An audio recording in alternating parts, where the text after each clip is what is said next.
पूजा करो हमेशा सतगुरु आए द्वार पे मिल जाके प्रभले भाग साबण लाए ज्ञान की गुरु मेरे धोत कुफरी दाग।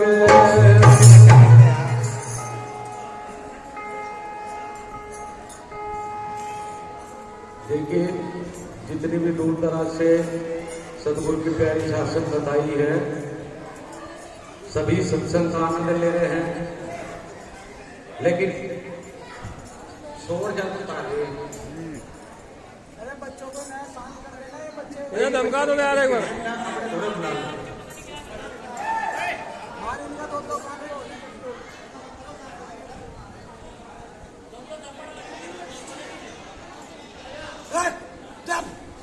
संतों ने बताया है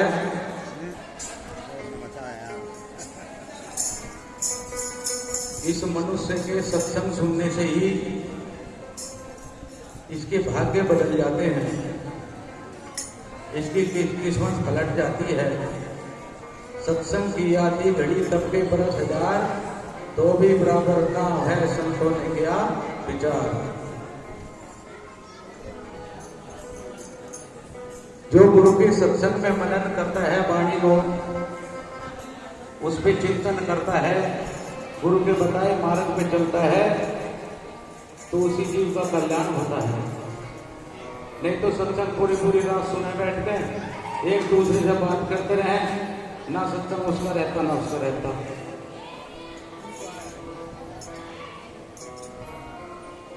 गुरु रविदास जी कहते हैं सत्संग तेरे नाम की महिमा कथी न जाए, महिमा कथी रविदास में भवसागर पार हो जाए। भवसागर, ये भवसागर समझना है। जो इस भवसागर को समझ जाता है वही जीव गुरु की तरफ बढ़ जाता है। नहीं तो भवसागर इतना बड़ा है, इसी में ही उलझ करके अपना दम तोड़ देता है, जैसे मकड़ी गाड़ा भोगती है और एक दिन वो उसी में ही मर जाती है। संसार में हम देख काम बहुत चल रहे हैं, लेकिन उस मालिक ने इतनी बड़ी बुद्धि दी है, इतना बड़ा दिमाग दिया है, उस पर चिंतन नहीं करते, उसका मनन नहीं करते, उसका अमल नहीं करते, इसलिए वो बुद्धि भी नहीं चली जाती है। सत्संग में बुद्धि बड़ी जैसे झाड़ ओट में घास, कुसंगत में बैठ कर तो हो बुद्धि का नाश। फिर भी संत कहते हैं कि कुसंगत बिगड़े नहीं जो ज्ञान रतन हो पार। जो गुरुमुखी है, गुरु का प्यारा है, गुरु का लाल है, गुरु का ज्ञान है, वो कुसंगत से भी निकल के चला आता है। कुसंगत बिगड़े नहीं जो ज्ञान रतन हो पास, बाजीगर का छोकरा वो सोए सरफ के साथ। वो सरफ के साथ क्यों सोता है? क्योंकि उसे ज्ञान है। और गुरु समझदार जी महाराज ने हमें वही ज्ञान बताया। अगर इस ज्ञान पे हम चलेंगे तो हमारा कल्याण होगा, और इस ज्ञान से हम भिन्न हो जाएंगे तो इस भवसागर में 84 इतनी बढ़िया काट नहीं सकता कोई। बंधे को बंधा मिला कौन छुड़ावे बंद, बंदगी करो निर्बंध की जो बल में काटे। तो सतगुरु होते हैं निर्बंध और ये जीव बंधा हुआ है। तो गुरु रविदास जी ने अपनी वाणी के द्वारा समझाया जीव को।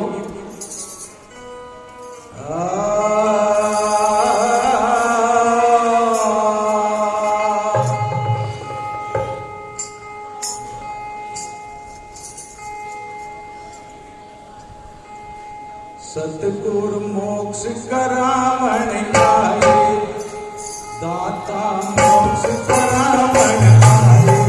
सतगुरु मोक्ष करावण आए, दाता मोक्ष करावण आए।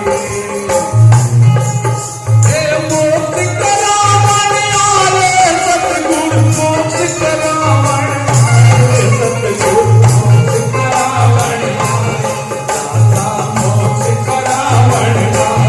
सतगुरु मोक्ष करावण आए, दाता मोक्ष करावण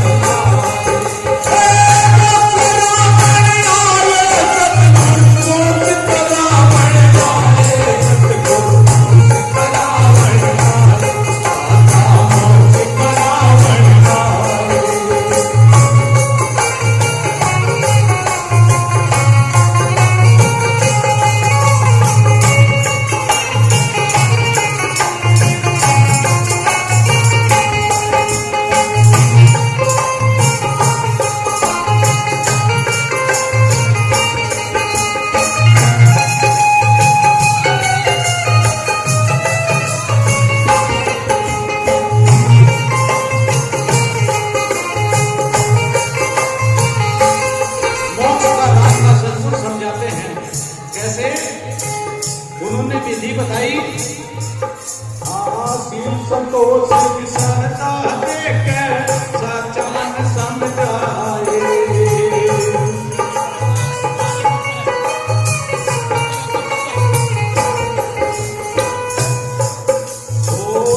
संतोष विसरता देख सच्चा मन समझाए।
आकाश में झटझट पड़े अंगार, संत न हो दे जगत में तो जड़ मरता संसार। ये संसार अपनी क्रोध की अग्नि में ही जल जल के मर जाता है, लेकिन शील संतोष का रास्ता हमें वही बताता है जो उस घर की जानता है, जिसो उस घर में बैठा है, जिसने उस घर को देखा है। गुरु रविदास जी ने कहा अपनी वाणी में, गुरु के घर में जो कोई मर जा, गुरु के घर में जो कोई मर जा, भाग उसी के भारा, अपना करके गुरु बचा दे पार करे संसार। तो जो गुरु के घर में मर जाता है उसे मोक्ष मिल जाता है, उसे सतगुरु मोक्ष देते हैं। सतगुरु मोक्ष करावण आए, मोक्ष करावण आए, मोक्ष करावण आए, सतगुरु मोक्ष करावण आए, मोक्ष करावण आए, मोक्ष करावण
जितने भी बंध इस जीव को लगते हैं, जितने भी बंधन में ये जीव बंधा रहता है, सदगुरु 1 सेकंड में से बंध से छुड़ा देते हैं। नहीं तो भटक रहा है कैसे? संतों ने उदाहरण दिया, इस रस के रसना के रंग में पिघल गई कांटे को मुख में, इस रसना के रस के रंग में पिघल गई कांटे को मुख में, घर छोड़ वो पड़ गई दुख में, फिर मीन पटराई पछताई रे, रही तरस भटक उस रस में। इस जीव के स्वाद में वो अपनी जान गंवा देती है। यही काम पशु का है, यही काम मनुष्य का है।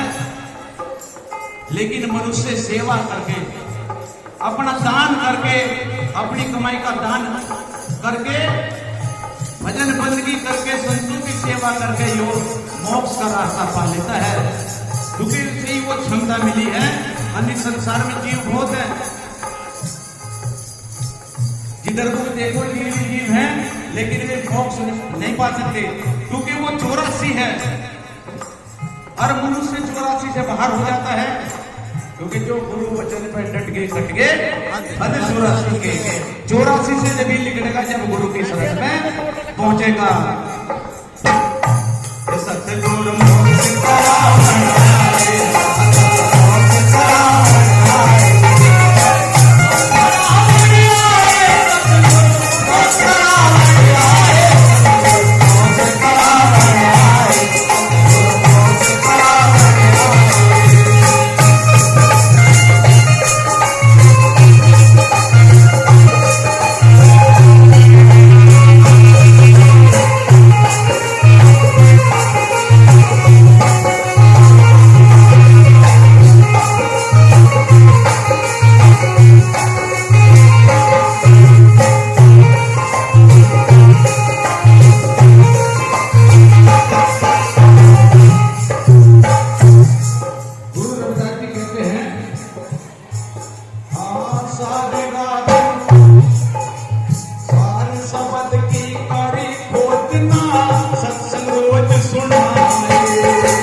समझाने के लिए पूरी पूरी रात बिता देते थे, क्योंकि उनका निशाना सौसमी रहता था।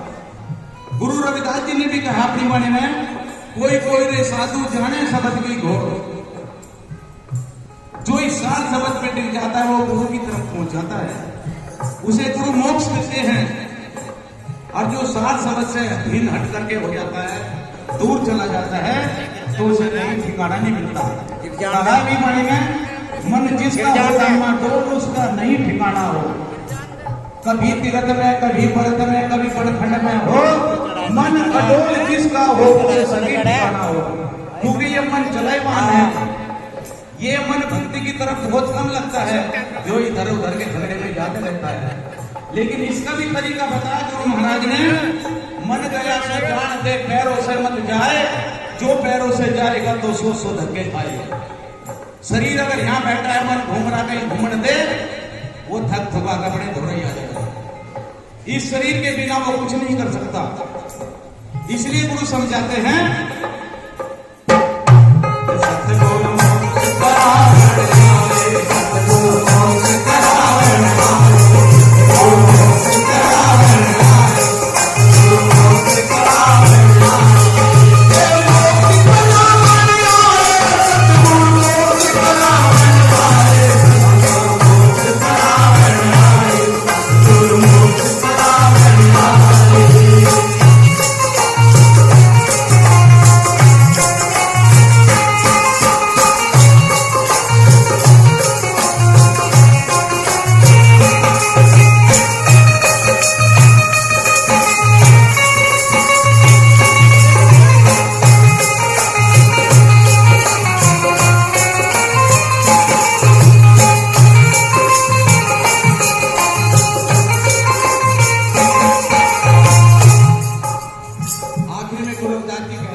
सतगुर की सेवा निर्मल होते पाए।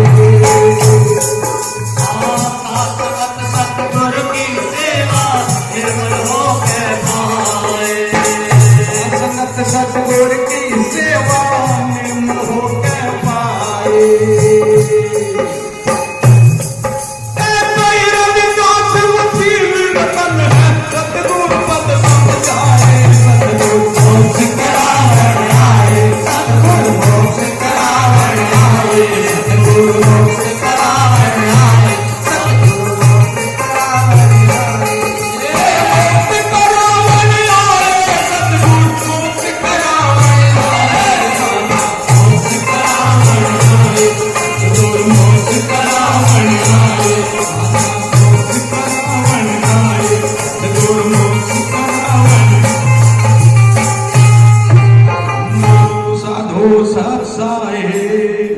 तो कितनी सुंदर बात लिखी, साथ संगत सतगुरु की सेवा निर्मल होकर जब तक